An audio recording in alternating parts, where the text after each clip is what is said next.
challenge as long as it takes to investigate Joe Biden's crimes, but we also need to uncover every single person that covered him up. I'm sure the majority of you never heard about this bipartisan amendment.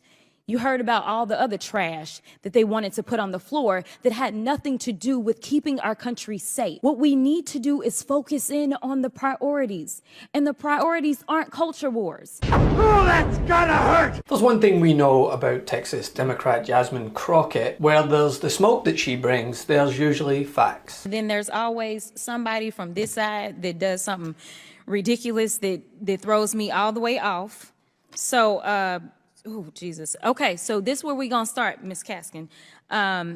First of all, let me apologize because that was uncalled for. So let me do what she would never do, which is to be an adult in this room. So it was suggested that you should read Breitbart, and I couldn't let it go. And so just for the general public, because I don't want anybody to believe that that's a good idea, I just got on Google, which if you have a cell phone, we can all do that. Content has been described as misogynistic, xenophobic, and racist by academics and journalists. After a week filled with evidenceless pandering for Donald Trump's attention, Democrats have used their time on the floor to not only debunk the impeachment that never was. Mr. Speaker, I rise today because the American people are getting a front row seat at the circus that Speaker Kevin McCarthy and extremists in the Republican Party are unleashing on our country. We are 15 days away from a government shutdown that will impact millions of working people, and Speaker Kevin McCarthy cannot even get his own party to pass any significant pieces of legislation. But to remind the American people of who is actually working in their best interest and not trying to just get in the good graces of their cult leader. Jasmine Crockett is no stranger to speaking her mind when face to face with her Republican colleagues. In fact, I'd be ready and willing to spearhead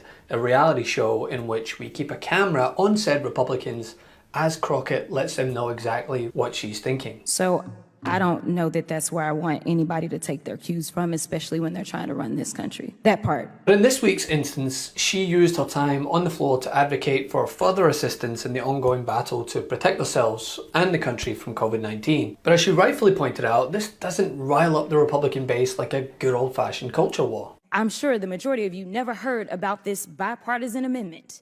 You heard about all the other trash that they wanted to put on the floor that had nothing to do with keeping our country safe. What we need to do is focus in on the priorities, and the priorities aren't culture wars. That's not the priorities. The priorities are making sure that people are working and people are safe. And regardless of what the president said, and I love the president, I support him.